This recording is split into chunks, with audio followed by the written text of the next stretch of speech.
ሰላት ማይሰግድ ሰው ከፊርዓውን ነው የሚቀሰቀሰው፣ ከቃሩን ነው፣ ከሃማን ነው። የአላህ ከነዚህ ሙጅሪሞች መቀስቀስ የሚፈልጋለ ከኛ መካከል በዚህ ዘመን ሰላት ሀያ አለ ሶላህ ሀያ አለ الفላህ ብሎ ሙአዚኑ ጥሪ ሲያደርግ አቤት ብሎ አለመምጣት ወላሂ ኪሳራ ነው።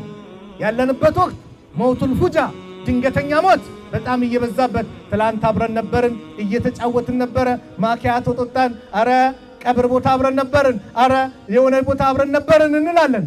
ምን ሲነገረን እከሌ ሞተ ሲባል በድንገት አልታመመ ምን አላለ።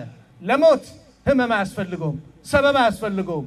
ለሞት ምንም ነገር አስፈልግ ቀጠሮ ከመጣ እየተጫወትን እየተደሰትን ኳስ የሚጫወቱትን አላያችሁ? ቀጠሮ ሞት ሲመጣባቸው ትላልቅ ኢንተርናሽናል ሜዳ ላይ አውሮፓ ላይ የሚጫወቱ በቴሌቪዥን አላያችሁ? ኳስ ሲጫወቱ ሞት መጥቶባቸው ግን ልክ ሞት ሲመጣ እየተንደፋደፈ ይወድቃል። ኃይል አለኝ ያለ እየተጫወተ ምን መጣ? አጀል መጣ።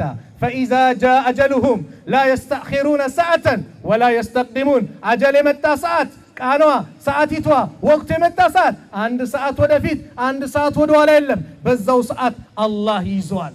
ስለዚህ ሰላታችን አለመስገድ ከባድ ነው። ታዲያ ስንቶቻችን ሰላት ሳንሰግድ ነገ ጀናዛችን መስጊድ ይገባል? ያ አላህ ሳይሰገድብህ ስገድ፣ ሳይሰገድብሽ ስገጂ እህቴ። ሰላት አትደራደሪበት። ሰላት ያልሰገደ ከባድ ነው። ዑለማዎች እኮ ሲናገሩ ያስደነግጣል ወላሂ። ሰላት ማይሰግድ ሰው ኒካው ራሱ ይፈርስበታል ያሉ አሉ። ከባድ ነው ሲናገሩ። ሙስሊም መቃብር አይቀበርም ያሉ ዑለማዎች አሉ። ያ አላህ ያረደውን መብላት አይፈቀድም ያሉ ዑለማዎች አሉ።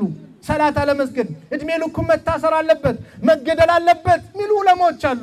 ለኔ ሁሉም ያመላክተው ምንድነው? የሰላትን ታላቅነት የሰላትን ትልቅነት ነው። ስለዚህ ነው ረሱል አለይሂ ሰላቱ ወሰለም ልጆቻችሁ 7 ዓመት ሲሞላቸው በሰላት እዘዟቸው፣ ሰላት ላይ እንዲጠናከሩ አድርጓቸው። 10 ዓመት ሲሞላ ካልሰገዱ ትንሽ ግረፏቸው፣ እንዲሰግዱ ምከሯቸው አሉ። በልጅነት ሰላት እናስተምራቸው። ቤት ውስጥ ልጅ ሰላት ሲሰግድ ካየ ማሻአላህ ውዱ አዘበራርቆ ቢያደርግም ኢማም ሆኖን ሊያሰግድ ፊት ለፊት ይመጣል። ለምን? ቤት ውስጥ ሰላት ነው ያየው። የሰላቱ ዙር 2 ብቻ ነው። አንደኛ የረሳ ሰው ከረሳ ሰው ነውና ሲያስታውስ ይስገደው። በእንቅልፍ ካለመለጠው ሲነቃ ይስገድ። ከዛ ውጭ ቆሞ መስገድ አቃተው ቁጭ ብሎ ይስገድ። ቁጭ ብሎ አቃተው በጎኑ ይስገድ። ሆስፒታል ተኝቶ ራሱን እስካልሳተ ድረስ ምን ይላል? ይሰግዳል እኮ ምን እያለ? አሁን 2ኛ ረካ ላይ ነኝ ዚክሩን እያለ ሚቀራውን እየቀራ እዛው አልጋ ላይ እንደተኛ በጥቅሻ ምን እያለ ይሰግዳል። ጂሃር ላይ ጭምር ሰላቱል ኸውፍ ብሎ አላህ ይህን ህግ አምጥቶልን 2 ረካ እንዲሰገድ ጦር ግማሹ ጀማ ከጠላት ጋር ጠላትን እየጠበቀ ሌላው እንዲሰግድ